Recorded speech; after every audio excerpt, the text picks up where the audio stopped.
bánh mấy cứ dương add ba chỉ userទាំងអស់ហើយចុះឥឡូវបាទឥឡូវយើងតែថាជាមិត្តភក្តិរបស់យើងមកលេងផ្ទះបាទអញ្ចឹងយើងត្រូវធ្វើមិនគាត់អត់មាន scan កញ្ចៅដែរយើងមាន password យើងអត់ប្រើ password គាត់ទេព្រោះ password គាត់ទៅរបស់យើងទៅគាត់អាចប្រើប្រាស់បានអញ្ចឹងយើងហើយកាត់ក៏គាត់អត់មានដែរអញ្ចឹងយើងត្រូវធ្វើមិនគឺយើងបង្កើតគេហៅ temporary password គេហៅ password គាត់អត់អសនណាបាទអញ្ចឹងនៅក្នុងនេះវាមានស្រាប់បាទអញ្ចឹងរបស់ DL05 វាដាក់ temporary password បាទហើយឬក៏ចំពោះ model DL01 វាដាក់ជាគេហៅ visitor បាទ temporary visitor password ដូចគ្នាទេបាទសំខាន់យើងចូលទៅ function តែមួយអូខេអញ្ចឹងយើងចូលមកបាទនេះអញ្ចឹងយើងចូលឡើង temporary password នោះដើម្បីបង្កើត password ឲ្យគាត់បាទនេះអញ្ចឹងកន្លែងនេះយើងគេហៅកន្លែងយើងដាក់ជា user ជា visitor start time ហើយយើងអាចដាក់បានចំនួនទៀតបាទចំនួនប៉ុន្មានដងបាទនេះឃើញទេនេះពី1រហូតដល់5 10ដងហើយមាន not limit ទៀតបាទអត់ not limit មានថារហូតទេ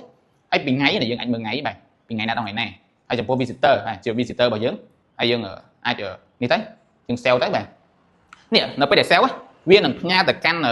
account របស់យើងហ្នឹងបាទ account នេះទូរស័ព្ទហ្នឹងខ្ញុំបង្កើតឈ្មោះ account ហ្នឹង account ហ្នឹងខ្ញុំដាក់ជាមានជា phone number ឬក៏ជា email សម្រាប់ account នេះដាក់ជា email អញ្ចឹងខ្ញុំប្រាប់ថាឲ្យវាផ្ញើលេខដែលវាបង្កើត generate password ហ្នឹងទៅកាន់ email របស់ខ្ញុំមក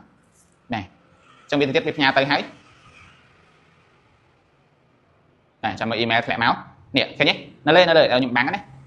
ខ្ញុំអត់ឃើញទេខ្ញុំខ្លាចបងប្រើអញ្ចឹងណាតែលើមើលទៅបាត់អីទេអញ្ចឹងយើងយកលេខហ្នឹងយកទៅផ្ញើឲ្យ visitor របស់យើងទៅបាទប៉ុណ្្នឹងឯងបាទឲ្យគាត់ចុចទៅព្រោះកន្លែងនេះយើងអត់បានកំណត់ផងយើងដាក់ not limit តែយើងកំណត់គាត់ចុចបានតែម្ដងឯងអញ្ចឹងសម្រាប់វីដេអូនេះមានតែប៉ុណ្្នឹងឯងបាទសូមអរគុណ